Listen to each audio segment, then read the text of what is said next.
all of our platforms. On Telegram, it's official Maestro Petals. Just search for official Maestro Petals and click to join, and then you are a part of that platform. On WhatsApp, the number to add is 070-555-66624.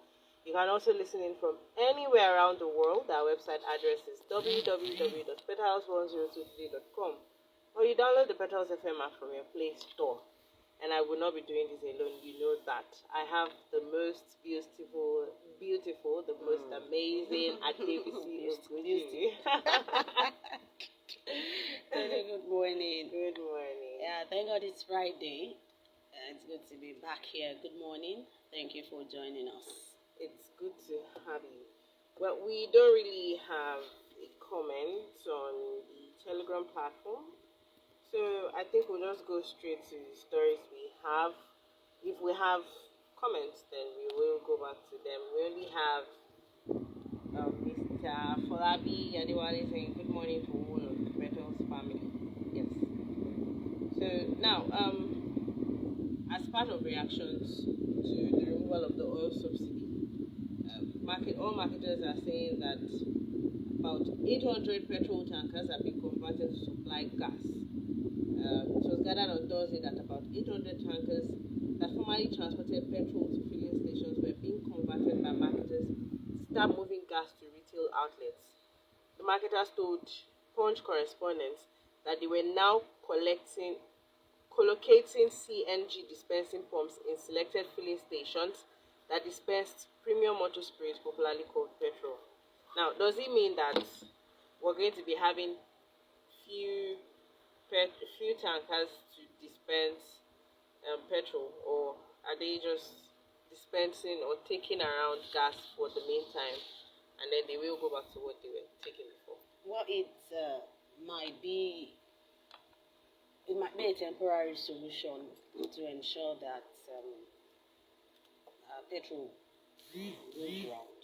You understand, and we cannot really say much about it until we hear from their different unions and associations to know if this is going to be a long-term arrangement or it's just going to be a short-term, at least to help around this time of no scarcity, but around this time of where and when the pains of the removal of subsidy is still biting very, very hard. So I think we will have to hear from them fully to know what their intention really is, if it's going to be a long-term plan or a short-term one. And then some Nigerians have been seen to be powering their generators with cooking gas. And I had to check how dangerous that is. Someone said it's more efficient and it's not so dangerous, that we have some okay, let me read this. It says it's not as dangerous as you guys are seeing it. It's a different solution on its own, where the generator has been modified by adding and removing some components that makes it powered by gas and not fuel. These people didn't work it out themselves. It was made by engineers and it has been around for a while. So do you see Nigerians transitioning to powering their generators with gas? Because I hear it lasts longer than even petrol. The world is transitioning into a whole lot of things right now, so it's not going to be out of place if we begin to look at other alternative means of power. You understand? So if I was going to say that I'm sure there will be some kind of generators that can actually take gas. So it won't be your conventional generator. Before you read that part, that they actually had to remove some components of that generator, and it's not done by the people themselves. We have engineers that could do that. I won't be surprised. I know Nigerians are ingenious, and we are going to start looking outside the box to find solutions to the use of fuel. Honestly, if we can have, we have solar ACs, we have Gencos, we have a whole lot. We have fans that can be powered, that can be recharged using solar. So we can actually start thinking of alternate source of power. We don't have to rely solely on. The world is actually moving away from fuel. The world, we have electric cars, we have cars that move and are charged as they move on the road. You understand? So we are going to have to just begin to think. This is where we have our research, we should have our research institutes coming up with ideas. This is where we should have our engineers coming up with with innovations that can help the whole of the country. You understand? If we have people that can work on generators that can use anything other than fuel, anything other than petrol, not even gas. I'm even looking away from gas. Let's see something else. Let's Like work water. with something else, like water. And if we start using water for such now, water will become very expensive again. Like nothing, really. Like honestly, like the sun. Let's see what we can do. We have a lot of sun here, so let's see what we can do with it. We have the wind. Let's see what we can do with it. The engineers should come out. This is when we need them. Our research institute should come out and start working on stuff. Our geniuses should come out. Our first class graduates in engineering, in electrical, electronics, they should come out. This is when we need them. They start doing stuff, and let's have them. That's my point, really. We have to think outside the box. We are no longer we should no longer rely solely on fuel, on petrol, because it's even going out of fashion. All over the world, petrol is going out of fashion. So let's think of something else. If we have little or lesser use of petrol, Tony, we are going to have more than enough. And then we'll have alternative sources. And things will become cheaper. Well, while some people are thinking outside the box, a positive side of the box, well, some people might be going to the negative side of the box because they are seeing producing their own petrol and kerosene and diesel locally. And this is the video. But according to reactions, it seems like a dangerous thing to do. A dangerous process. It's definitely going to be a very dangerous process, but it's not new. I'm sure it's not new. I know people have been doing this. We even have illegal refineries, and we have all sorts. So, and when there is a black market, when there is fuel scarcity, and you start seeing black markets everywhere, then you have to be wary because people do a lot in Nigeria. People do a lot, especially when there is scarcity of a product. People try to. You see what we did with the naira. They redesigned naira. We saw people putting it inside blue. Yes, and they were actually dyeing it into that color. And they saw it outside. They saw fake notes of this new note outside. So I'm not surprised people are trying to find solutions in this way. How be it, but it's very dangerous. People should be wary. And all this that they are mixing here, they are going to sell it. Of course. People are going to buy Someone it. in the So you comment have to be. section said he bought kerosene like this and it caused him burns. He was in the hospital for months. So you have to be very careful. They are highly inflammable. We are talking about inflammable products here. So it's very dangerous. Look at the way they are just cooking and just mixing everything together. So it's very dangerous. Nigerians should just be careful where we buy our products from at this time until everything settles and we have it everywhere again at more affordable prices.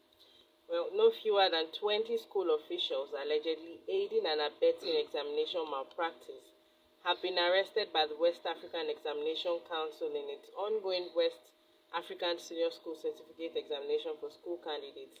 The council said the arrests were made in various parts of the country. The head national office of the council, Mr. Patrick Arahan, disclosed this on the sidelines of a monitoring exercise he carried out in some schools on Thursday in Lagos. It's not the first time we're having officials who are supposed to coordinate and supervise students or people writing exams also partake in the malpractices.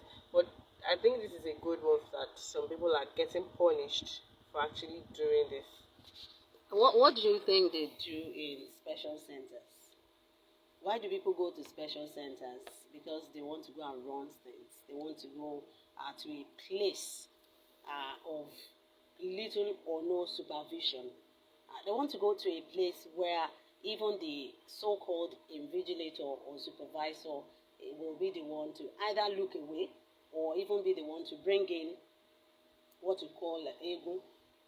They actually, some of them actually are the ones that will bring them in, and they get paid for these things. So it's not new, just like you have said, but it's good that we are looking in the direction of apprehending them and letting them face the music, because no consequence is not a good thing. And we have said it severally that Nigeria is a country of no consequence. I think we have to change that narrative. We have to let people begin to see that if you do this, there is a consequence. There is a price that you're going to pay for this. And I'm sure it's a good way to sanitize our education system. It's a very good way to sanitize the education sector. When you know that there are no special centers, even as parents, you are going to be more serious. You are going to be more committed to ensuring that your wards prepare for their examination. And when people prepare for their examinations, it shows on them. See, it's another thing for you to. People often believe that it's not about preparation. Sometimes why just decide to fail you. I don't agree to that. I don't agree to it. WAEC does not just decide to fail you. JAMB does not just decide to fail you, except there is a known error. You understand? Except there is a known error, or there is a widespread, I don't know, whatever it is now, that you know that, okay, people failed this subject more. Probably something happened in the course of, probably there were difficult questions, or there were mistakes even in the questions. Then you would know. It's going to be a generally known issue. But sometimes people just believe that WAEC failed me, WAEC JAM failed me. No. If you prepare well, you will. Even if you don't top your class, you will pass.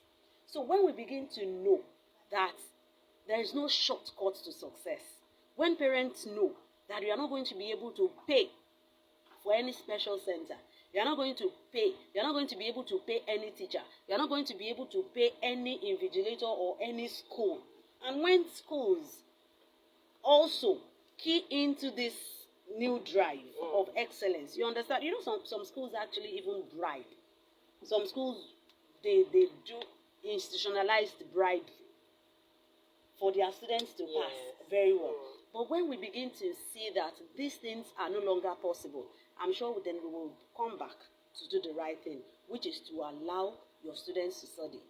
Which is to ensure that your students are well prepared for their examination, their external examinations, because these external examinations are different from their school examinations. When my daughter was going to write common entrance, I was kind of jittery, because I had to ask the headmaster of our primary school, are you sure that all the marks she has been bringing home, are you sure they are true? Because this one now is Ojo Olomoto, is outside, so you are not going to be able to, you are not going to be by her. And it was CBT. You are not going to be by her. You are not going to be there.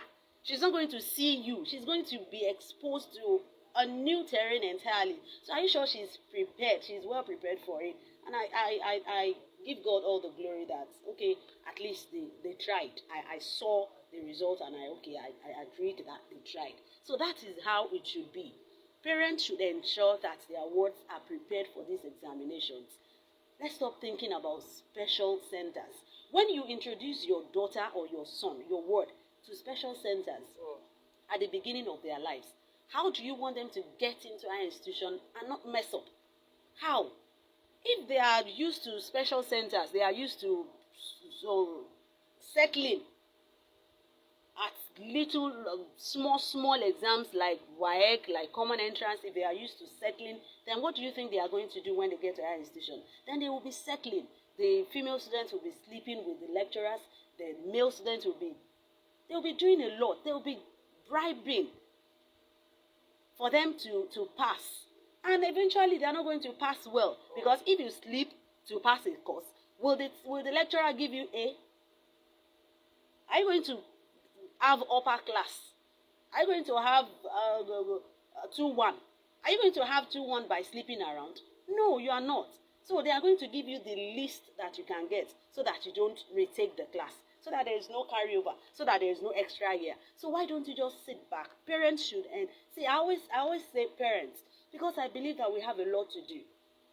Parents have a lot to do. You have to put them in that right path so that when they get to our institution and you are no longer there with them, then they are used to it. They are used to reading. They are used to studying because they know that there is no way to pass than to study and to pass. So this is a very good one that WAEC is looking towards arresting these people. WAEC officials, right? They are WAEC officials. Yes, they should face the music so that it will serve as deterrence to others. All right. Back to reactions to the removal of the subsidy. Just like the Kwara State Governor and the Edo State Governor, Oyo State Governor, Engineer Sheyi Makinde, announced the 50% cut in the fee for the Pay Center transport service on Wednesday to mitigate the impact of eliminating fuel subsidy in the general population. And also, they are working on a new minimum wage for all workers in the state. Now, we get it. State workers, local government workers will be benefiting from the palliatives that are being prepared. What of those who are not working for the states, private workers, the market woman, those working for private organizations? What measures can be put in place for them? Well, I first of all would really want to commend Governor Sheyi Makinde for that thoughtfulness, reducing that fee of the bus. That I don't know what the bus is called now. Pace setter. Okay, yes, pace setter shuttle. It will go a long way, honestly, and it's not only for workers. That the transportation is not only for workers; it's for anyone that can wait at the bus stop to board these buses. So you are going to board it. I think it's 100 naira. 100 naira now, depends on where you are going to, but 50% cut in the T-fare. That's a good one. It's a good way to mitigate against the effect of the removal of the subsidy on transportation. You asked a very pertinent question, and it's the same question I've always asked. Every palliative, I think it's palliative that I'll just use, or every measure to alleviate pains and sufferings, I've always been focused on workers, government workers. It's like we have forgotten that there are private workers in this country. And it's not like the government is now going to even instruct private employers to do something. No, they are not going to do that. And I just wonder why. Is it that it is only public workers that are suffering or that are going to be affected by the removal of subsidy? No. We go to same markets. We pay same transport fares. We are exposed to almost the same things. So there should be measures. There should be a way to ensure. I think unions can also be used. We can look like the NUJ, the NAWOJ, or all the other unions. Of course, they are affiliates of the NLC, but there are ways to really go about it to ensure that private workers are involved. Private workers are catered for. I've always asked, you talk about increasing the salaries of state government workers. President Tinubu is working on increasing salaries also. He had told all the governors to think of what they can do as far as salaries are concerned. So are private workers orphans? Are they by themselves? Things should be done really to ensure that these palliatives go round. There should be measures. Government should find a way to ensure that palliatives go round. How they are going to do it is for them to work out. They are going to have ministers. They are going to have essays on that. That's what they are paid for. They should sit down. They should brainstorm and think of how, because most of them are employers of labor. Most of them are private employers of labor. So they should find a way to ensure that private workers, those working in the private sector, they are also catered for. They get out of this palliative. They get out of this increment. All right.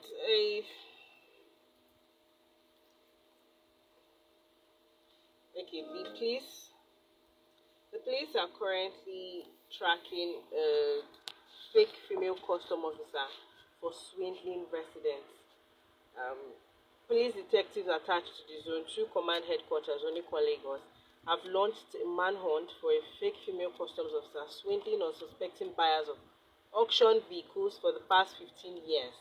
The suspect, identified as Rekia Musa with the Deputy Superintendent of Customs as a rank, claimed to work directly with the Controller General of Customs, reportedly swindled many people in Abuja when she was being haunted.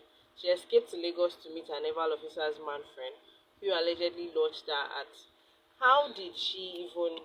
How was she able to convince? I mean, scamming is something some people are built to do. Permit me to say that. But how was she able to successfully convince people that she had vehicles for auction for them and they were able to pay? I mean, if you're going to buy an auctioned property, you're going to see what you're buying, right? See, that's the question you are going to ask until you are scammed. See, people that set out to scam people, we are here in Nigeria. Some people don't even do it ordinarily. They don't use ordinary eyes. You understand? So apart from that, it's an art. See, they are con artists. It is called an art because people study it, people learn it. Apart from now adding plus to it, people learn. It's what they learn to do. So you can't beat them at their own game unless you are extra vigilant, extra careful, and you are not greedy. See, the first the first attribute of people that are scammed is greed. Once you are looking for something that is too good, there's a saying that if it's too good to be true, it's probably not true. If you see an offer, there are, of course, auctions are supposed to be lesser and cheaper. That's why they are called auctions. But you see someone claiming I don't know if you have come across all these adverts also when you are reading some stories under them comments. You're going to be seeing direct customs. So people, you know people actually call the phone numbers there. People actually call the phone numbers you see under those stories. People actually call them and they start negotiating for auctions. This is where it starts. You don't fall for everything. You ask how she was able to. She was able to because she saw people that were greedy. People that wanted to buy cars at far too cheaper prices. You understand? They tell you a car that you know is supposed to go for 3 million or 5 million, they tell you to come and buy it for 1.5 and you're jumping at it. Yes, if it was auctioned, it should be cheaper. But there are some cheaper that you will know that this is ridiculous. And you are paying for something that you have not even seen. Well, some even see it. They probably show them pictures, they send them videos, and you want to see a woman that is calling herself that rank in the customs service. I'm telling now she has a naval officer boyfriend. She's not a small girl, such a woman is not a small girl. So you are going to be sure that she's going to have all the paraphernalia of that office. She's going to have it. She's going to have the look and feel of that rank. So it's going to be very difficult to doubt her. So Sure. when you don't doubt her, you're like, and she's there calling people. She's there showing you pictures. She's calling you. She's sending people to call you to confirm, and you are saying you don't get. She has a naval boyfriend. So what can they not pull together? That one can actually even the naval officer boyfriend can even call from the Controller General's office. You understand? So it's always a racket. When people want to scam, it's always they don't work alone. They have people that they have put in places that you are probably going to doubt them, to douse that the doubt in you. You understand? So every step of the way, They are laying credence to everything they are telling you. Their credibility is being checked everywhere, and they are passing the checks. So it's very easy for her because people want something cheaper. People are eager to buy stuff now.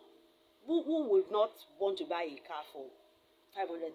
I would want to buy a good car for even 200,000 if I see one. 400,000. Then go and steal it. You understand? So if I see it, my eyes will pop out. Are you sure? And I'm going to be asking him. Yeah, sure, bye. Are you sure? Are you serious? So where is it coming from? Exactly. So it's possible. It's really possible. All right. The president yesterday met with the G5 governors of the PDP, and although we don't have the details of what the meeting was about, We can't have the but details. Governor Makinde just gave a brief that it was for them to intimate the president on the happenings and all of that. Now, the current governor of Enugu State, Peter Mba, he met with the president to also ask that the leader of the indigenous people of Biafra, Mr. Nnamdi Kanu, be released. So, soon, should we be expecting something negative, positive on that side? Honestly, I don't know what to expect on the case of Mazi Nnamdi Kanu. I don't know what to expect really, but it will just. I think it would be good to release him just for the sake of yes, pacification and peace, and in the spirit of unifying the country. But I think he should. I don't know if he is even ready to drop the agitation. I don't know. I'm not in the position to ask him to drop his agitation. If he feels he wants out of Nigeria and he has all of his people to be out of Nigeria, he has every right to ask to go out of Nigeria. Britain got out of Brexit. It was out of EU. It was there. There was Brexit. You understand? So they got out. So people have the right to want to go out. If he wants to go out with his people, he has the right to that desire. It now behoves on the federal government to sit down and have a dialogue with him. You understand? And I believe that the administration of President Bola Ahmed Tinubu can actually dialogue with all these agitators. We still have the Yoruba Nation agitators themselves. They are still there. See what they did on that inauguration day. See what they did at Amuluju FM. They were there. They believe it's a cause that they have to fight to. You understand? So I think it's not bad that we are asking. Soludo has been doing the same. He's been asking that Nnamdi Kanu be released. But it will not be enough for them to just be asking for him to be released. Because if his release is going to constitute a problem, you understand, then Nigerians will have to blame them for releasing him. Exactly. So I think we have to finalize the conditions of releasing him. The president should find a way to talk to his people, talk to his lawyers, talk to his what do they call them now? His guarantors. They should talk to them and let's see what he is willing to let go. Because see, we have to compromise. At a point in life, you have to just come to a compromise. You are asking someone to meet you at a point, then you have to move yourself. You cannot stay where you are and ask the whole nation to come and meet you at that point. So even Nnamdi Kanu is really, really interested in his release, and the people are asking for his release, just like we also are asking for it. You understand? Then there should be a compromise. There should be an agreement. There should be a dialogue to know what exactly he's going to be doing when he is out. Because don't forget, we have, what's this guy's name now? This other one that's in Finland. No. In Finland, this one in Finland. Opa. Yes, something Opa. Is there. And it's still going on with his agitation. He's still going on with the agitation. He's still giving instructions from where he is. You understand? You remember the time that the federal government had to convince or to prevail on the Finland government to question him. Arrest him. No, not even arrest. Invite him for questioning. Ekpa or something. Yes, Ekpa. something Ekpa. So he had to Simon Ekpa, yes, thank you. So they had to invite him for questioning. Yeah. He was released and nothing has changed. Since the time he was released from whatever it was, the invite, nothing has changed. He's still there, dishing out instructions to his people, still asking them to go on this sit at home. Is still being dished out. You understand? So I think there should be a discussion. It's not enough to just be asking for his release. See, when Sunday Igboho was arrested, conditions were given to him before he was released on bail. And he's still fulfilling the conditions. He hasn't been able to come to Nigeria because that's one of the conditions they gave him. He would not leave the Republic of Benin for a period of time. And he's still obeying the conditions for his bail. You understand? So I think conditions should be given, explanations given, dialogues taken, and let's see what we can have. Also from the meeting yesterday, trust Nigerians and their scrutiny to find something to chase clout about or just disturb everyone about. Now, Governor Nyesom Wike was found to have had a wardrobe malfunctioning. I think his buttons were not properly done. And this brings me to the job of the photographer, whoever took the picture. We have photographers who, when you want to take a picture, they tell you, smile, adjust your powder, there's something here, there's something here. So why didn't the person who took the picture tell him to adjust his button and just take the picture and post it? He probably didn't notice. Honestly, you if you had been it's funny really, but only I can still say that the photographer probably didn't notice. I want to just cut him or her some slacks. If you've been around these people, if you see the commotion that surrounds reporters around them, but this looks like an organized photography session. Really, it looks like one, and you would expect that everything should have gone well. The photographer should have. But you don't know how many people took this picture, Tony. You don't know how many people took this picture, and you don't know if this is the official photographer. You understand? See, this thing might have been corrected elsewhere. Okay. This might, I'm saying might, because I have not seen a better one. But it might have been corrected elsewhere in another photography. You understand?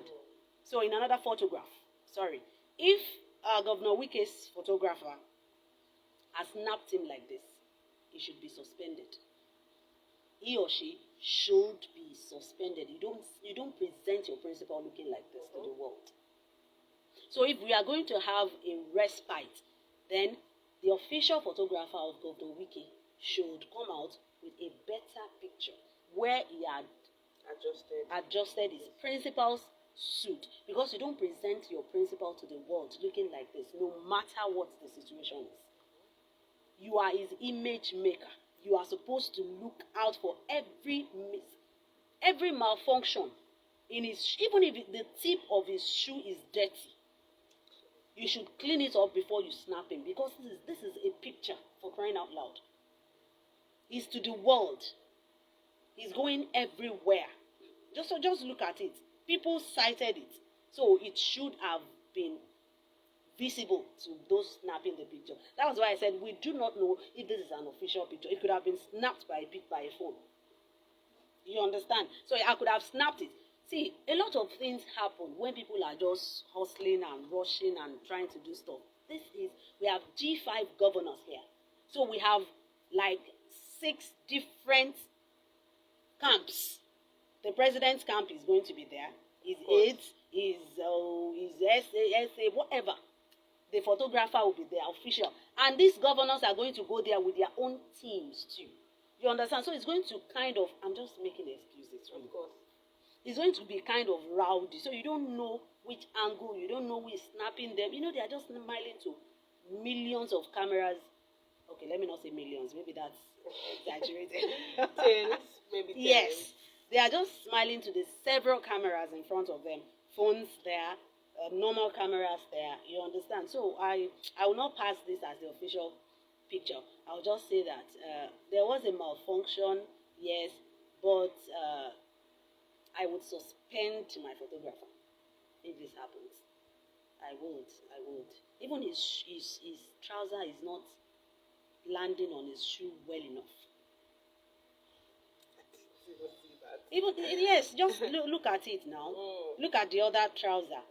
It's well rested on the shoe. Look at the left. That is the right. Okay. Look at his right leg. The trouser is not well rested. Look at others. Look at Governor Sheyi Makinde. Look at his trousers. Well rested. Look at those wearing other natives. Well, but look at. I will suspend the photographer. My official photographer is going on a 2 weeks break without pay. Without pay. Without pay. You don't present your principal out like you know you don't. You don't. All because right. that's your job really. Yeah, so what are you doing? So what did you go there to do? If this now, if the governors had come out and have failed in their negotiations, we will be here criticizing them. We won't be here if the reporters didn't write well. We'll be here criticizing them. But look at the photographer now. Your principal came out looking like somebody that has just gone inside for a romp. That's how he's looking. That's how he's looking. And that was probably how he dressed from home. You don't get, because did he losing his suit Maybe there? when he sat, they tend to lose it when he sits. Then you lose up. Not okay. Now you lose Jacket. everything. You lose everything. So when he was now trying to, I will not. Because he did just one button. I won't. No, honestly, I won't. Alright, I saw a video yesterday where things that were taken into the country were seized. And then the customs, I don't know who this man is exactly, but I heard him say that Okirika clothes are dangerous to your health, to the health of the nation. That you don't know where they are coming from, you don't know who used them, and all of that. But Okirika has been saving faces for years, my face included. So my face, I have to say, with my full chest, I am so proud of Okirika. So when I hear this, I feel attacked. Aww. See, a lot of things are injurious to our health, but it is not enough for you. It's just like Yorubas will say, "Tabama so eramole." You have to provide what that goat is going to eat. You want to tie your goat down so that it doesn't go about. So that when you get Yes, that's the J in English now. So that the goat doesn't roam about, eating other people's stuff and bringing problems to you. Then you want to provide that goat food. You understand? Enough. And water. See, you can't just see. They tell us that frozen chicken, frozen stuff, turkey, they are dangerous to our health. And people will ask you, since they have been eating it, have they died? Tony, since people have been eating frozen foods, frozen turkey and chicken, they will bring groundnut oil. You will say it's dangerous to our health. I don't understand. Now it's Okrika. Then it was Pomo. Now it's that Okrika. was painful. You understand? I will just say that it doesn't make much sense to me.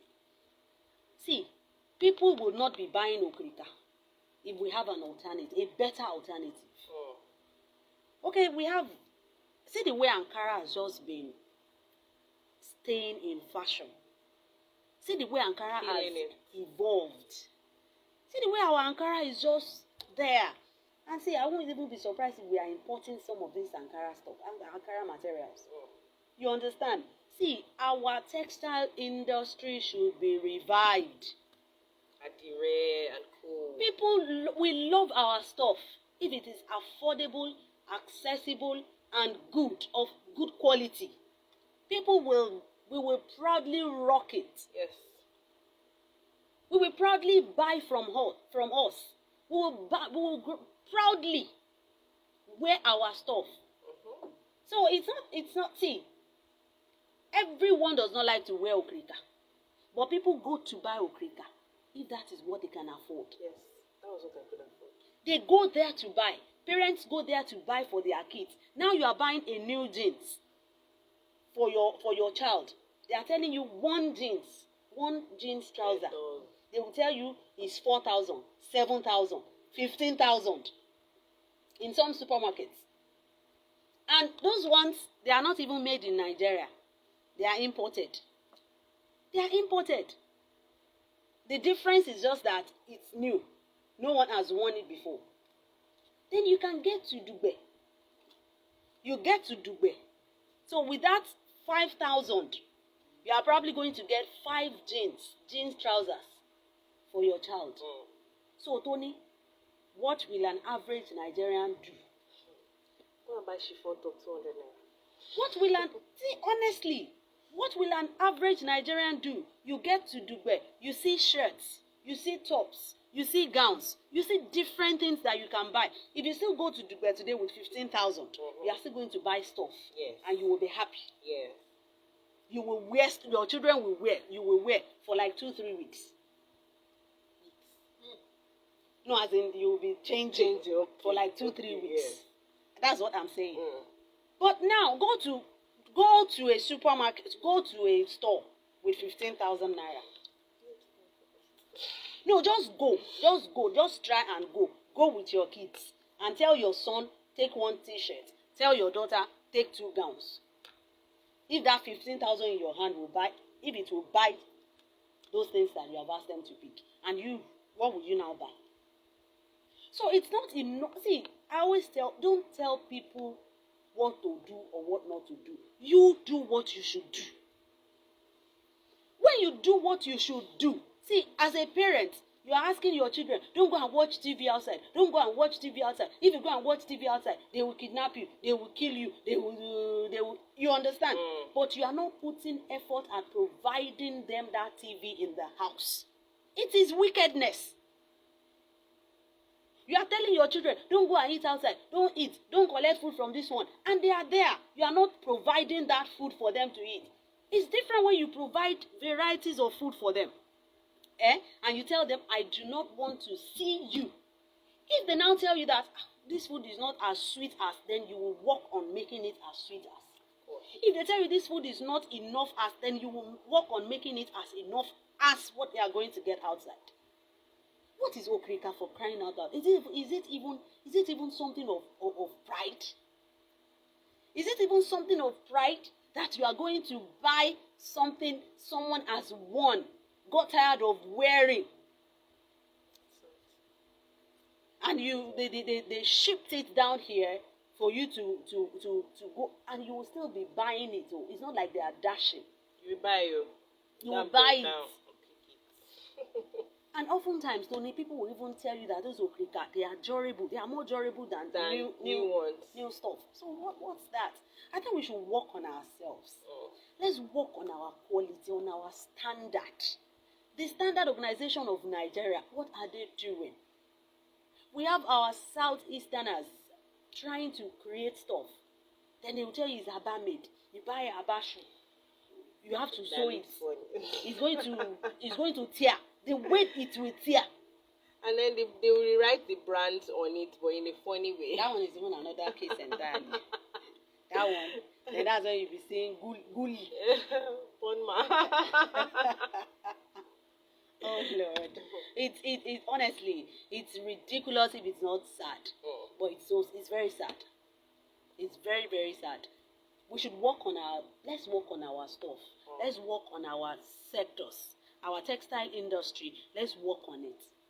And how are these things finding their ways into Nigeria? You say that they are banned. You say they are dangerous, but they are still here. They are here. They are here in your face.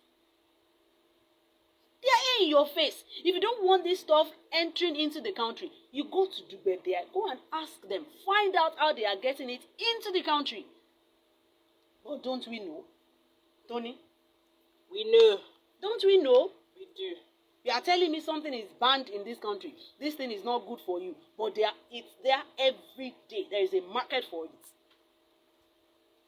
You know, when you mentioned our prince and people, Nigerians wanting to enjoying the prince, I was reminded of Nigerian American singer and rapper Jidena, who at a point everything he wore, you would always see an Ankara print. Yes, now either he his would tie, wear his his shoes, trousers, his shirt, his trouser. So truly, we really should rebrand what we already have and then send it to the world. Honestly, we love our stuff. We love our stuff. Nigerians we love our products if they are good. Now, still on the custom, the custom intercepted 9,857 parcels of cannabis worth 1 billion naira in Lagos. Now, do these things are they to be destroyed? Because most times when they seize weed, cannabis, they always get burned and destroyed. These things are worth millions and billions of naira. Is there something else that can be done with them instead of totally destroying them? I mean, it's money. Well, I think for now, I think they destroyed them because we don't want them. You know, we are still in the middle of that discussion of finding something tangible to do with these weeds. Governor Akeredolu has advocated for the use of it for medicinal purposes. People are saying that the government should get involved in cultivating it, harvesting it, and using. Because if government gets involved in it, then it will be regulated. So we are still in the middle of that discussion. Some people don't want to hear it. But I just hope we will get to that place one day that we will all agree on doing something more worthwhile with these things rather than just burning them. And Tony, this burning, well, I think we should just... I saw a video of someone getting high from just burning. So at the end of the day, maybe it doesn't defeat the purpose. Anyways, yesterday we talked about the Lagos State proposing a law to protect Lagos indigents and having the laws enacted to be translated to the Yoruba language. But governorship candidate from the PDP, Rhodes Bible, yesterday, reacted by tweeting that by considering this regressive bill, the Speaker disregards the spirit of the Nigerian Constitution and perpetuates a discriminatory system that divides our society along ethnic lines. The proposed bill undermines the principle of private ownership and could severely affect investment, economic growth, and overall prosperity in Lagos State. He goes on and on. Now, this is just to take away the narrative of Lagos is a no man's land.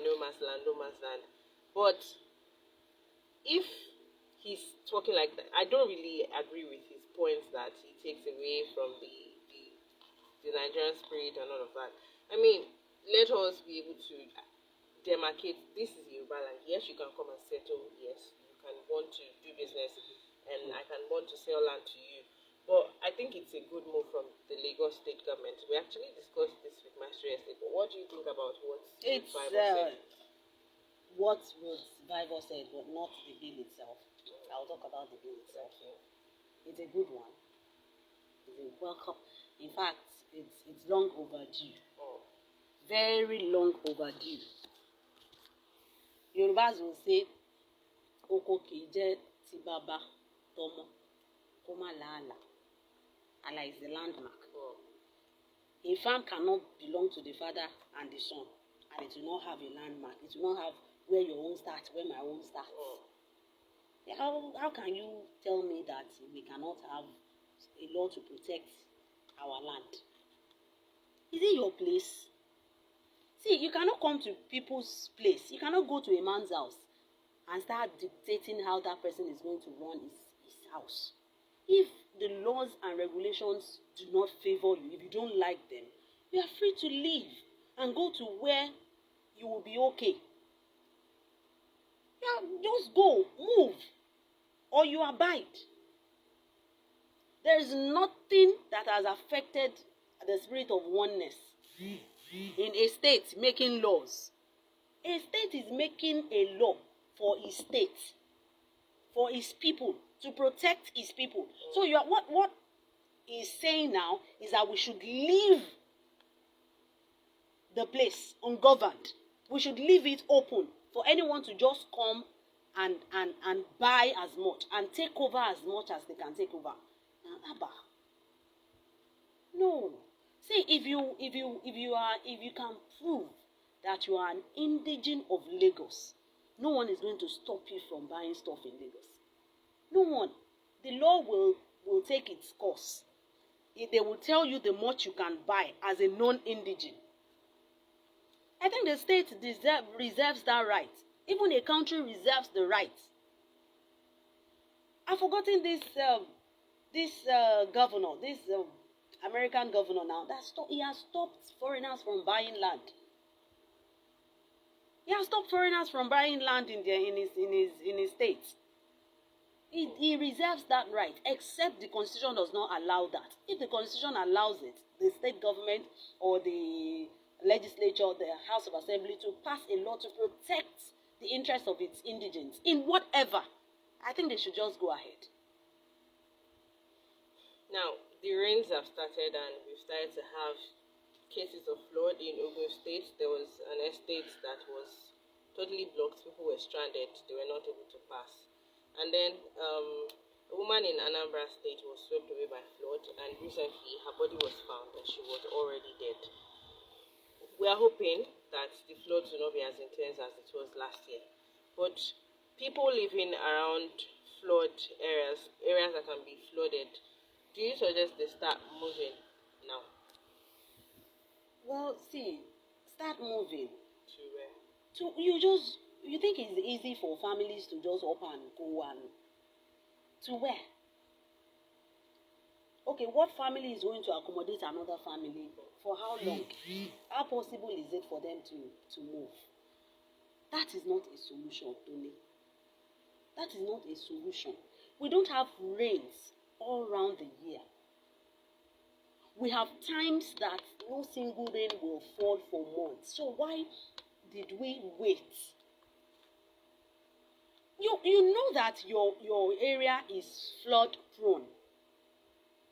Since the times that the rains had stopped, before it kicked off again, what did you do? We have representatives at the state and the federal level. We have them. We have local government chairmen. We have landlords associations. We have all these things. What are you doing? We have bodies, we have agencies saddled with the responsibilities of ensuring that areas are not flooded. But Tony, what do we achieve with all these things? We can even pass one-off. We can even pass one-off occurrences of this. But not something that you know. It's a yearly affair. The bridge will break. The flood will carry somebody or carry students. You know, some areas are even like that. An area where flood carries students every year. So I don't understand. I don't understand. What do we do when there was no rain?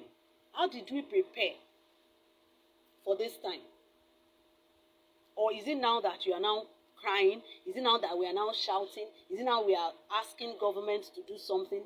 It's late. See, there's nothing you can do to stop the rains now, to stop floods now. There's no long-term solution to it now. You cannot begin to construct a bridge now. All these things should have been done months back, preparatory to this time. I think we should begin to ask more of our government. We should begin to engage them more. We should begin to ask for more performance because they get performance from us. When they need us, they get us to perform. When they want to collect their taxes from us, they collect it. They have their own ways of getting from us. We should have our ways of getting from them. Associations should rise up. You are in a site, as we call it. You know that site, if you don't go out, nobody knows you are there. If you don't cry out, nobody knows what you are going through. Then pull yourselves together. Come together. Form an association. Be very, very constant in your demands.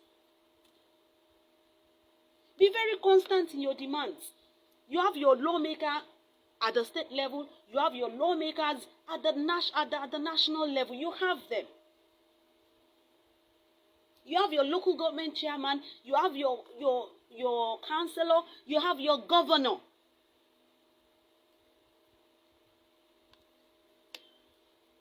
Now, just as the victims of the previous attack in Plateau State are complaining and are having a hard time, the death toll in the recent attacks by an unknown gunmen in Imande, Bakange, and other neighboring communities in Bacha Council Ward of Castina, Ala local government area of Benue State, has risen to over 40.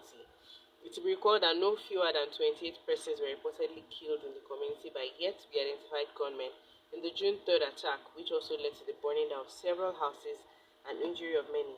Now, as we're hoping that with the restructuring we would have state police and then something will be done about these incessant killings in the north and the kidnapping everywhere, what better measures do you think will be put in place to help those who are victims of attacks as this? Because yes, we have the IDP camps, but most of them are complaining, especially the women and children, about the essentials they need.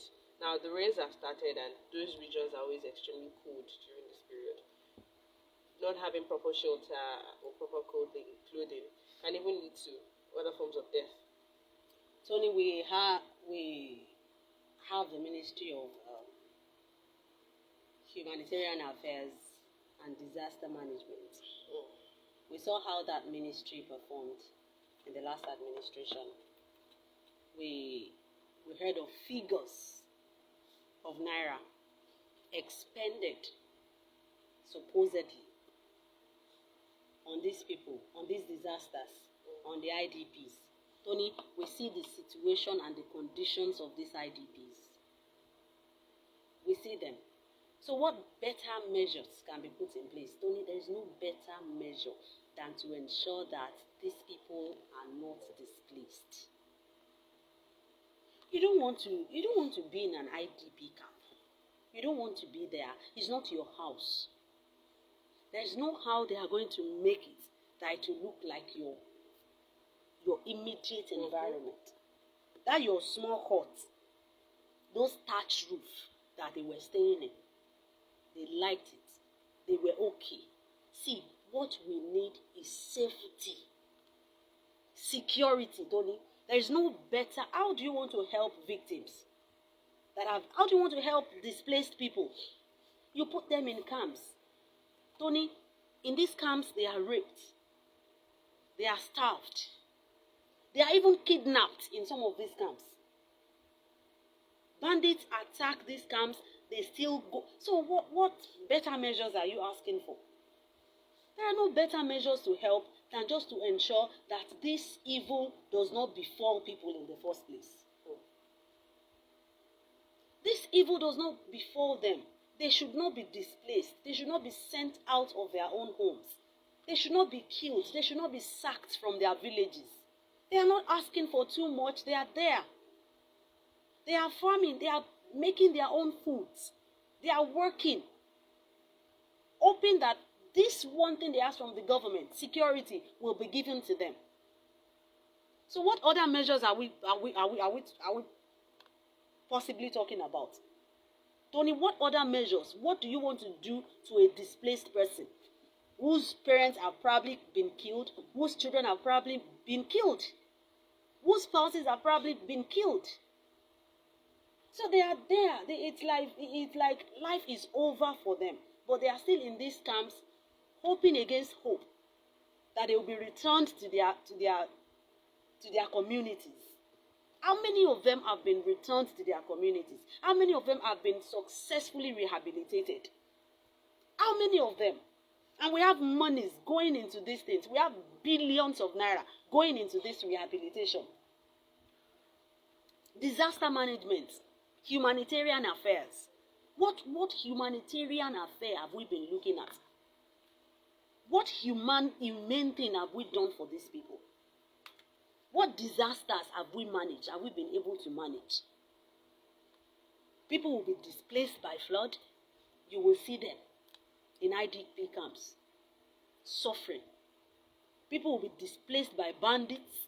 You will see them suffering in IDP camps. You see children, you see women, you see girls being abused. You see children looking malnourished.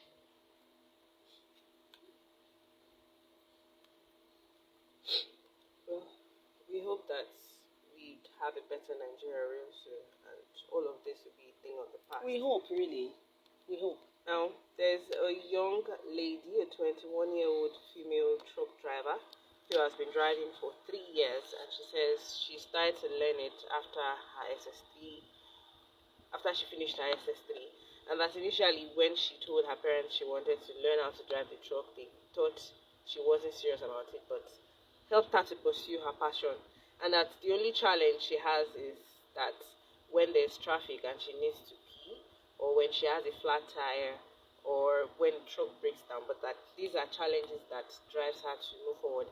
And it's good to see women trying or going into other things aside cooking, taking care of the house, feeding the children, teaching. It's nice to see women going into other fields of life and excelling in it. Well, as much as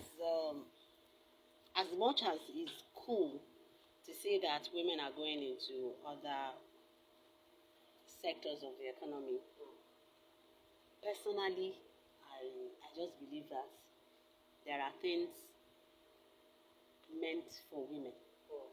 That's my opinion. Please. A woman truck driver, I will not like it. Adebisi, will not like it. I see a lot of women driving Marwa. At the time, I had to call my husband's attention to it. That is it that Marwa is for women in Ibadan? Because I don't understand. Because you see, it's like they have left. It's like the men have even left it for them. Marwa for women. So maybe bike is for men, Marwa is for women. Are you sure women will not start riding bikes? Some of them even ride it already. I've seen several. But I don't know if it's now commercially. I don't know if they've started riding bikes commercially. But honestly, Tony, I believe there are some.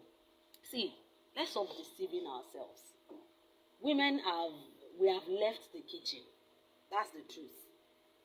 Women are no longer restricted to just cooking and raising kids. Our men do it. They do it now too. This generation, honestly, I think we are more fortunate than our mothers. Our husbands help in almost everything. Our husbands, our fathers, they help us compared to our fathers. So this idea of women leave the kitchen, why do you want to leave the kitchen? Why? I do not want to leave the kitchen. I want to be there and I want to do other things. There are things that naturally nature has bestowed. There are responsibilities that nature bestowed on women. You don't leave it. If you want to do other things, yes, go ahead and do it. But there are stuff that are just in your line as a woman to do. Women should stop deviating. Why do you want to become like a man? Why? I honestly do not understand. We are not the same. We are not the same. So do your do. Let the men do their do. Be a woman. If we all stopped being women, then where will women be in the world? Do we want to turn everyone to men? No. So there are responsibilities marked out for women. Don't say, some women don't want to get pregnant because they will lose their shape. It's their decision, really. But really, that losing their shape, I think it's just fallacy. People say it. Some don't want to have children because they want to keep their shapes. They don't want their tummy to have stretch mark. They don't want their breasts to sag. Stretch marks are beautiful. You understand? So it's me. I honestly, personally, I don't like women doing. You say, how did they say that? Is when they come now, the feminists now, when they want to attack me now, they start asking, who told you that driving truck is for men? That is it now. She's telling you that when she wants to pee, and you are driving truck, you want to pee, you park, you get down, you go and pee, right? And if the truck breaks down, I honestly, yes, you can be driving your car and it will break down too. Then you require someone to come and fix. Or we even have female mechanics now that can do one or two things. Even me personally, I can do some. I can heat the battery. I can put water if there's any. You understand? I few things that I can do, but I don't. It's not my responsibility. I don't even want to learn it. I don't want to know how to do it. I have a lot that I'm doing. I have my own responsibilities. I have stuff I'm doing. You can't be telling me to come and change tire. Why? Why should I know how to change tire? If I have a flat tire, I'll call my husband. Then he'll tell me, I'll call Voka, come and help me to do this thing. I'm here. Meet me here. Why should I? I'm not saying people can't have it as their profession. Yes, if that is your profession as a woman, as a man, please go ahead and do it. I'm not discriminating. But there are some things I just don't want to know how to do. Why would you be driving a truck? I honestly do not understand. I don't understand. And you are driving it professionally. That's what you want to do. Do you even know what it will do to your body as a woman? You are driving a truck. Even when the steering of your car is hard, you know what it will do to your chest. Do you want to be building muscle? She's quite small. I honestly don't. I don't understand. Honestly, I don't understand. I will go to the international scene. I watched an interview this week where a South African politician was asked if they would arrest Putin if he comes to South Africa, and then the man says if he were left to them, they would invite Putin that minute to South Africa, and that nothing will happen. Now, how come those who are calling for South Africa to arrest him when he comes in, I think July or August, I think he has to go to South Africa. Now, how come they are not doing anything? That they are talking about manpowers and war machines that they can use to conquer places. That they have done a number of things to other places. That who is calling for their arrest? That why are they trying to put South Africa in the middle? It's the same question I would ask. Why? Who are those calling on South Africa to arrest Putin? I don't want you want to check? Yes, I want to check. If I have been seeing the story. If we are asking South Africa to arrest Putin, on what ground? On what ground will South Africa be arresting Putin? Does South Africa have the right to arrest Putin? If Putin is committing a war crime, should it be South Africa to arrest him? Those are questions we want to ask. Those asking South Africa to arrest him. Yes, I understand that Putin has not, I'm sure he hasn't left Russia since that war broke out with Ukraine. So he's venturing out now. So all eyes are on South Africa to arrest him. South Africa cannot arrest him if it should not arrest him. If it's not empowered to arrest him, he's not warring against South Africa. He's not taking his war to South Africa. The war is in Ukraine. And we have the world looking on. We have the world looking on. They are supplying war machines, they are supplying weapons, they are supplying aids. But I've always asked, is that the best the world can do? Is that the best the West can do? So he is to go for a summit, but with the international arrest warrant out for him.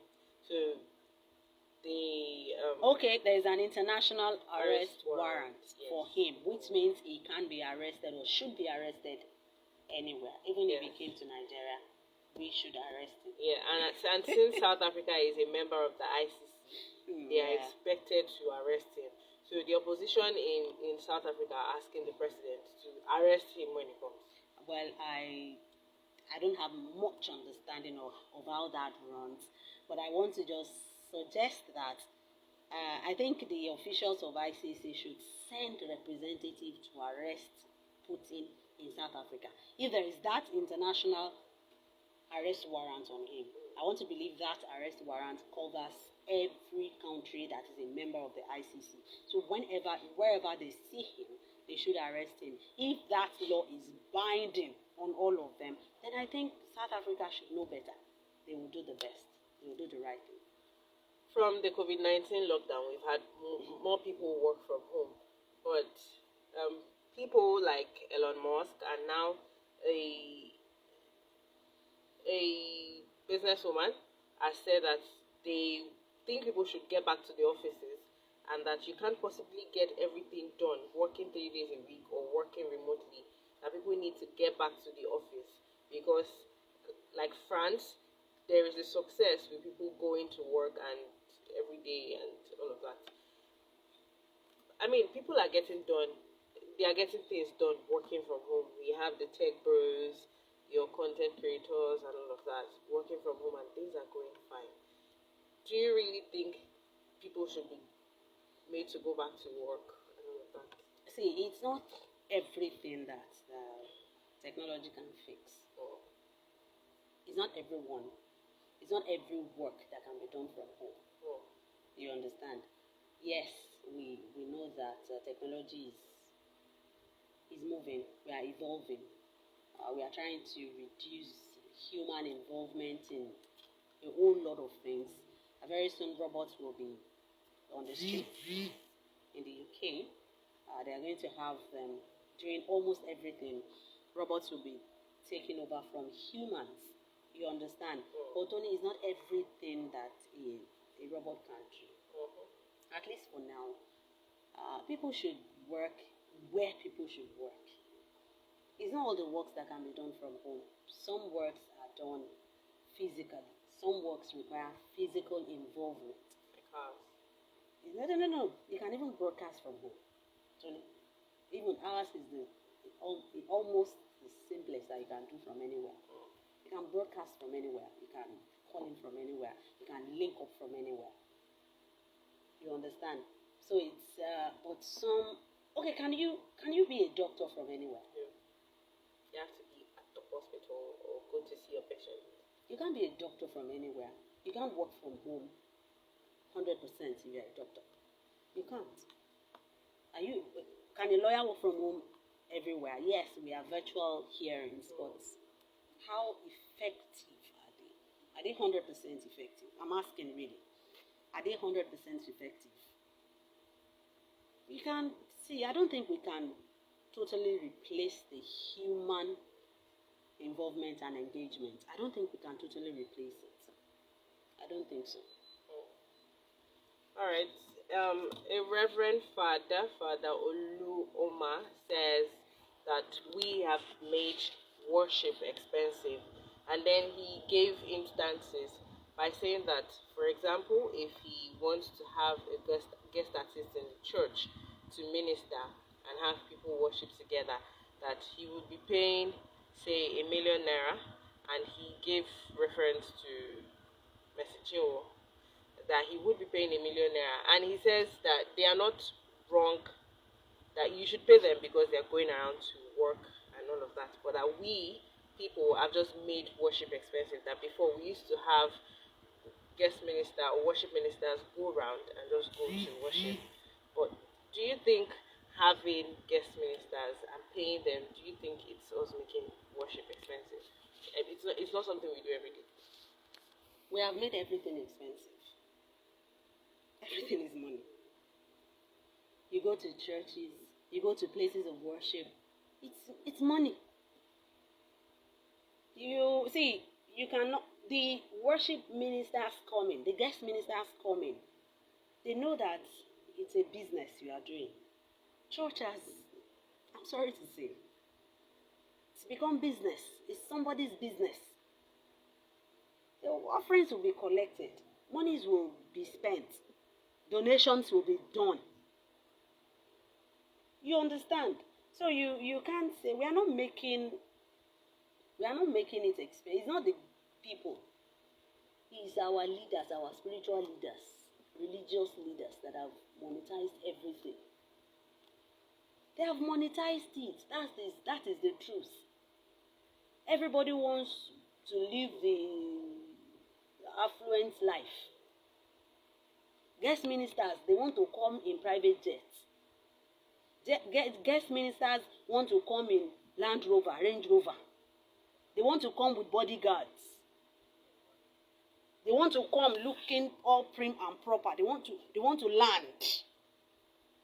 You understand? Guest ministers want to come in. They want the ground to be shaking as they are coming. They want people to be swooning as they are coming in.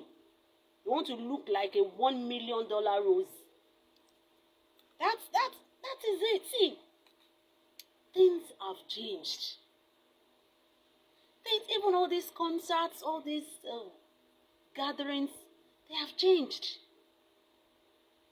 The people that are waiting for the guest minister, you look in their midst, you are not even seeing anything spiritual. You are not seeing anything godly. The guest minister they are inviting, you are not even, some guest ministers, Tony, they come and minister right from wrong places. I don't want to be more specific. Let me not, okay, it's not good to talk ill about the dead, but you read the story of Samuel Oposo. Samuel Oposo was invited, God rest his soul. That infidelity he owned up to before he died. He was invited as a guest minister somewhere outside of the country. And he invited a lady to meet him in his hotel. That was the story. See, it's the real essence of all these things. We have lost it. We have lost it. That's why you want to invite a guest minister. They are telling you you pay for their flight, you do this, you pay for their lodgings, you are going to, and when they are going, yes, honorarium, we all know it. We have some guest ministers that still don't charge for ministry. We have them. We know them. They don't charge. They don't. Some will just tell you to transport their crew, their band, to your church. That's all they will be asking of you. Just transport them. Then whatever, after the administration, whatever you just want to, that will now be your prerogative. If you want to. But some will tell you to talk to their manager. If they don't see alert, they won't even agree to come.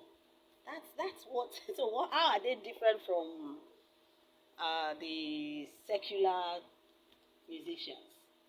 How are they different from we have them, the Fuji musicians that we invite? How are they different?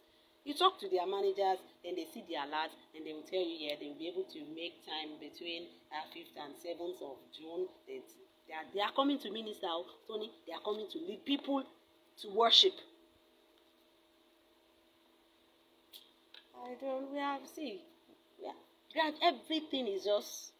Everything is falling. The decadence is affecting. The rot is entering everywhere. The rot is everywhere. No place, no sector is safe from this rot. Now, fast rising singer Spyro, on Wednesday he put on his page that I am only interested in making evergreen music And that is exactly what it is. There's no shaking of anything, or any kind of ungodly or dirty lyrics here. We pride in promoting what is right, and everyone that works with me already got the memo. There's no compromise here. It might take me time, but I will influence this industry for God. And someone please mark my words on that. I am here for a reason. I am God's ambassador here, and gradually we will take this ground for him. Now someone reacted saying Spyro used his hand, they press cancel for him career we never strong. Village Pulabado, Spyro no remember taking stand for Jesus when he asked Tiwa Savage for collaboration. Him blow from worldly doings, cash out, come to a royal priesthood. Now, I started to follow Spyro a while ago, and he's not saying he wants to sing gospel songs. He's saying that even from the secular world, he wants to make God known.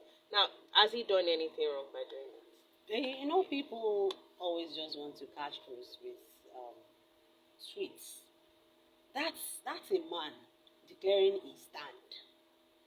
That is a man saying what he wants to come and do in the music industry. That is a man that feels he has the right to whatever angle he wants to tilt in the music industry. He's the one that sang Who's Your Guy. Yes. Right? So, Who Is Your Guy a gospel music? Who Is Your Guy is not a gospel music. It's a very fine music that's gone viral. It's even been used by people. Appreciate friendship. Governor Makinde used it. Even the president used it. You understand? So what is that person talking? I don't know what that person is reacting to. That he has used his hand to press cancel because he declared for God. He declared that he wants to take the industry for. What's anyone's business? He said there is no shaking of anything. I think that's what got the person angry. Yeah. See, he can collaborate with anyone he wants to do collaboration with. He is in that industry. He's in the industry, and he's not forcing anyone. If he asks for a collaboration he don't want to do with him because he's declaring that no shaking of this, no that, then you walk. And the guy goes look for the next person. I don't see anything he has said wrong. Press cancel, how? He was under fire for refusing Zazu Corona. What's his name? Yeah. He refused, Portable. Yes, he refused Portable collaboration. He has the right to choose who he wants to collaborate with. It's his brand. Please. It's his brand. He knows the essence of his brand. He knows what he wants to stand for. You can't collaborate with every dictum and Harry that comes your way. You can't. So you have the right to reject. Some singers rejected, they turned down the offer to sing at King Charles's inauguration. They refused. Some Portable refused to sing at President Bola Tinubu's concert. No, he wanted to. He did not. They offered him. He said they offered him 5 million. He rejected it. Whatever reason he had for rejecting is not what I'm talking about now. But he rejected. He turned it down. He didn't sing. King Charles's coronation, some A-list singers, they turned it down. They didn't want to be identified with it. It's their choice. So what has he done wrong? Nothing. He hasn't done anything wrong. But Twitter is a very, very funny place. People will say one, they just begin to drag. Just like I saw on Facebook, someone was reacting to this movie, Sister, and the person was like, why, I don't know if it was a she anyway, the person said he or she refused to look at reviews before he or she went to see the movie. So why were people talking about it that much? That was different. What's so special about it? That a single mother raised her children alone. That's what happens to single mothers. She sharp, or he or she, let me not conclude it's a she. He or she ran the movie down. Like there was really nothing to it. And trust people. I took my time to check some of the comments on that because I wanted to know how people would take that her submission. And some people really dragged out, or him. I don't know what I'm concluding to say. She really. Some people dragged the person that, please, if you don't have anything good to say, just shut it. Just appreciate it. No story is new. Of course. No story is new. It's the way they interpret it that we are looking at. And the people interpreted it well. So just clap them or shush. Exactly. Now, I just remembered we were talking about how brand and Nigerians being proud. You know this internet sensation, Tiago Ishola, a Portuguese who has lived in Oyo State for a while. He does his content in Yoruba land. Yeah, in Yoruba language. Yes. Tiago, yes. Now he made a content with having his dad, his Portuguese dad, pronounce some Yoruba words. And I remembered him saying one time that he was going to make sure his children learn how to speak Yoruba. That Yoruba is a beautiful language. And also we are having more people outside Nigeria learning Yoruba language, Igbo language and all of that. In the nearest future, do you see Nigeria taking over? Do you see a possibility of Nigerian language or even Yoruba becoming the official language of places outside Nigeria? Yes, I saw one. I think in Brazil. They speak Yoruba in Brazil. Yes, no. I think they even passed it. It's now official. Wow. That if I see that, I saw that story. I sent it to myself. I wanted to talk about it during the week or last week with my story, but I think I forgot. They actually, I think it's now legal. Yoruba is their language, their official language in that place, either a state or a province. I think Brazil. It's not Russia. No, it's not. I don't think it's Russia, but I'll check. If I see it, please remind me next week. I would look for it, or I send you that story. I think I'm seeing something. I'll send. Yeah, Brazil. Yeah. Okay, they debunked it. Has not made Yoruba an official language. Okay, see, it's somewhere in the mix there. But I also understand that there are places they speak Yoruba very well in Brazil.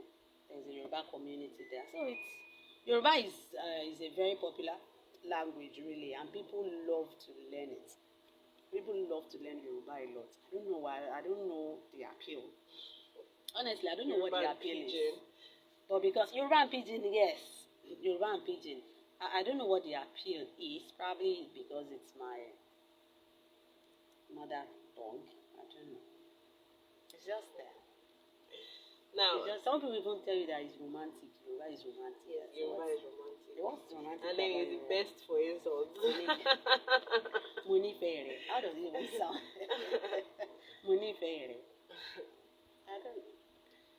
A Nigerian who is teaching in China has given reasons why he or she decided to do that, because he said when he was initially going to teach or teaching in China that he got a lot of criticism, but that there are a lot of advantages for him, there are a lot of benefits they are enjoying, and that the same does not apply to those who are teaching in Nigeria, that you almost find it hard to get your pay, and that, for example, he said the HR called him and gave him a card, which is the second biggest retail app in China, that they should, to show them appreciation.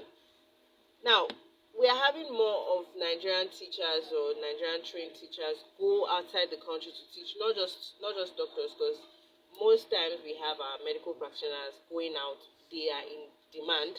We also have teachers going out to teach English in the Asian countries, to teach different things. Even Yoruba. Yes, even Yoruba. Now, do you see a possibility of the Nigerian education system being rebranded so that we don't have people going out and then teachers and lecturers can have their accolades? Or do you see a brain drain like the complaints we're having in the medical sector? No, it's happening already, Tony. It's happening already. We have the brain drain is in all our sectors. The brain drain is everywhere, even within families. There is brain drain. Because most families, okay, let me not use most because it's just but only most might just be accurate, but let's not go for most. To be safe. Families now have just one parent in Nigeria. I think we can use most. It's safe. See, that's a brain drain. That's a brain drain in families. So it's not just in the medical sector. It's not just in our education sector. It's everywhere. So how do we solve it? How to solve it is just to ensure that we return quality.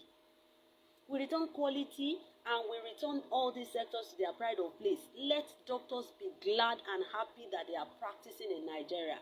Let teachers be glad. Let them be proud of teaching Nigerian students. Let's all be proud of doing what we are doing. Brain drain in the media industry too. There is brain drain. People are jackpying. People are traveling. People are leaving this country. So it's everywhere, cuts across. It's not just the medical sector. No. It's not just there. What of you think members of us who have not jackpot? Before we open the phone lines, I would go back to the platforms. Ademola Okolade says, I don't know if it's Okolade or Okolade. Please permit me.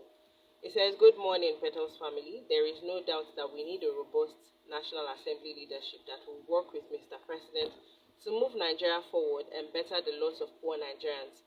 In view of this, personality with integrity and good pedigree should be elected as Senate President and Speaker of the House of Reps. Thank you. And Steve Bond says the weather is cold. People are off Telegram drinking tea. By the way, I see people powering their generators with domestic gas. I prefer solar though. Alright, and Christopher, reacting to a video, says the carnage happening in our homes of southern Kaduna are gradually making headlines on national dailies. This man, Nasir El-Rufai, is slippery. Accept this and enjoy peace. And DJ SJ says she's not a small girl, far. I totally agree. And that's on the female custom officer who scammed people. Then Greenlight says, as regards fraud, Nigerian telecommunications companies and banks are not helping Nigerians. As Nigerians, we shouldn't be subjected to unnecessary problems because of mere transactions. If you pay to any account in Nigeria and the transaction is fraud-related, telcos and banks should be able to help and resolve as appropriate. But from experience, they have always ostracized the organizations, leaving customers to their fate. Yeah. And Adebayo Olauti sent a link to a story. It's Devil's War. Karagbashola asks for forgiveness after making him lose second term ambition as Osun governor to Adeleke. Well, I saw a story where it was debunked yesterday. Now, Steve Bond says, no, some trucks are semi-automatic. I have seen them turn smoother than some automatic cars. The girl might not develop muscle pains or muscles while driving the truck. And Kolapo Rashid says, gospel is a very difficult route to stardom. Lots of singers that reach their peak always share testimonies about it. We cannot blame any of them for choosing opposite genre of gospel to make money and fame. That is what I love about Nigerians. Always make way for themselves anyhow. And Steve Bond says, Yoruba language can take over Bahia in Brazil. Bahia in Brazil is a Yoruba indigenous community due to movement of slaves. It is a beautiful language. Parents should speak to their kids. Agreed. And Mr. Okolade says, Domi, Okolade. Okay, thank you. Now we'll open the phone line so those of you at home can be a part of the show. 08107812544 or 09153029992. Please do not forget to turn down the volume of your radio set so we don't have echoing. The numbers again, 09153029992. Hello, good morning. Hello, good morning, Tony. Your name and where you're calling from? God bless you and the other woman. Amen, and you too. This is Shaya Lady from the back. Go ahead, sir. Yeah, about the issue of law that was intended to be promulgated in Lagos. You see, we have to do things right in this country. And we have to be peace-loving people. What I noticed, because I've been in Lagos for some time, even before the election I was in Lagos, a lot of leaders have been governors in Lagos. So the problem of Omonina or no Omonina have been there for a long time. But for some years back now, it has been more pronounced. What I noticed, anytime there will be election, there will be problem, there will be uproar. People will be going to some people to, to threat them, to attack them, to vote in so direction, which is not democratic.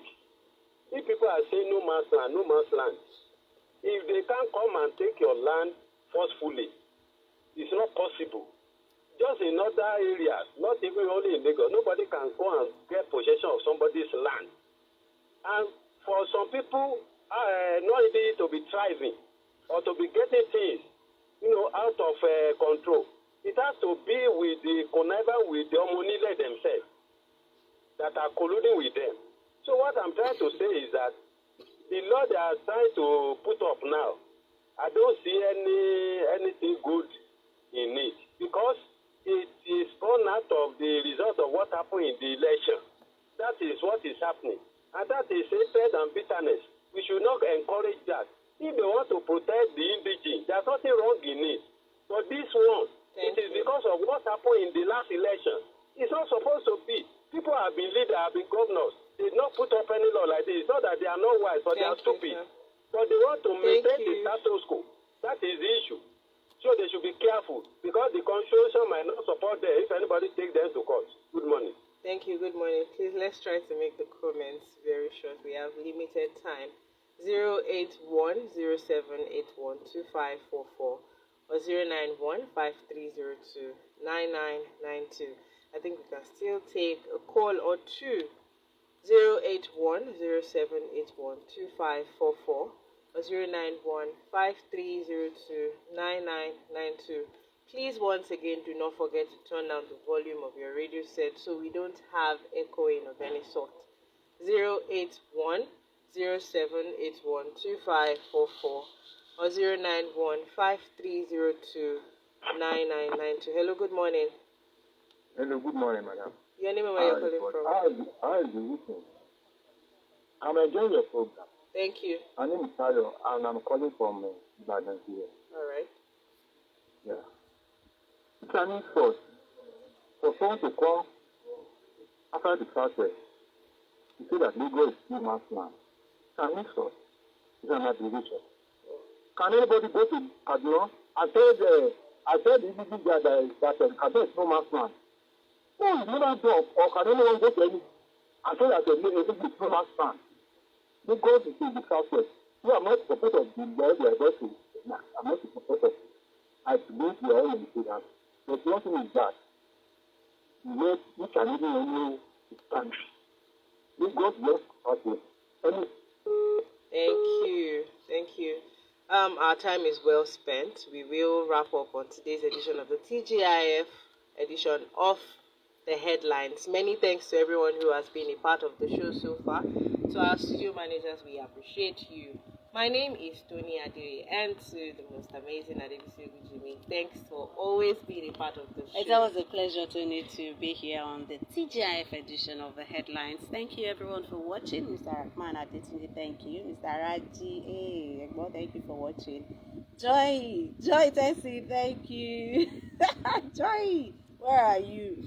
Titi Lion Fabumi Peters, so good to have you. Thank you. Tom Hin Zach, also watching. Thank you so much. So we wrap up. Bye. We wish you a happy weekend. Good morning.